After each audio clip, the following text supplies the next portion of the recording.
L'annonce de la future Skoda Fabia, une nouvelle concurrente pour Tesla, une Toyota Prius qui s'attaque au Nürburgring et l'entretien avec Jean-Louis Moncey avant le Grand Prix d'Allemagne, c'est le sommaire de ce vendredi 18 juillet 2014. Bienvenue à tous.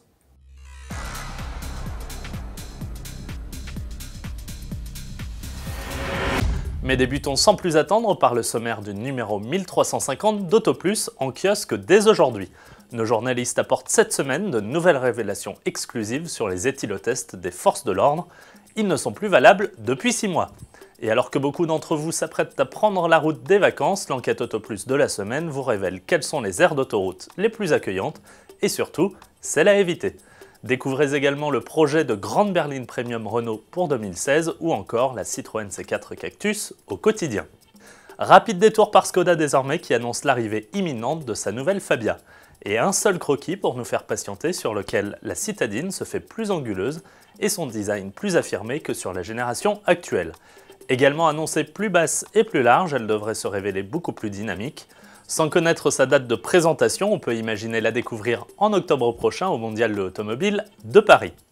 Intéressons-nous désormais à la méconnue Kant e-Sport Limousine. Présentée en mars à Genève, cette limousine sportive 100% électrique compte bien venir jouer les troubles faits face à la Tesla Model S. Encore en développement et propulsée par une technologie de pointe baptisée Nano Flow Cell, elle vient tout juste d'être homologuée pour une mise en circulation sur la voie publique en Allemagne et dans le reste de l'Europe. Un premier pas important vers une éventuelle industrialisation. Rappelons que sous ce physique atypique, cette Kant e-Sport Limousine serait capable d'un 0 à 100 km/h en 2 secondes 8, de 350 km/h en pointe et de plus de 600 km d'autonomie. Pas mal pour une auto plus longue qu'une Mercedes classe S limousine.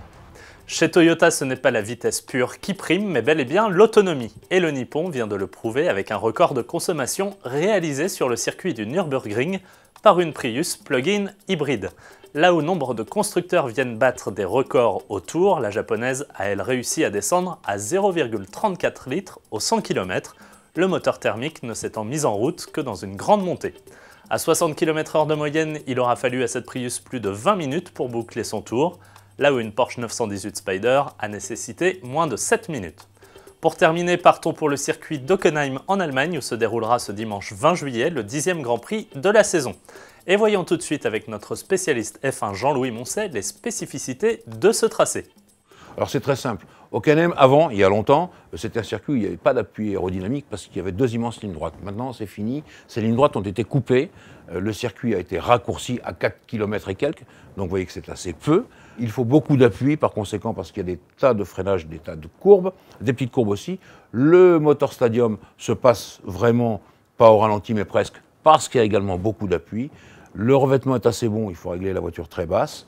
Et puis je rappelle que Pirelli apportera les pneus super tendres et les pneus tendres. En l'occurrence, ça c'est des pneus très performants et donc ça peut nous donner quelque chose de bien. Retrouvez l'intégralité de cet entretien exclusif sur le blog AutoPlus de Jean-Louis Moncey. Excellent week-end à tous et à lundi.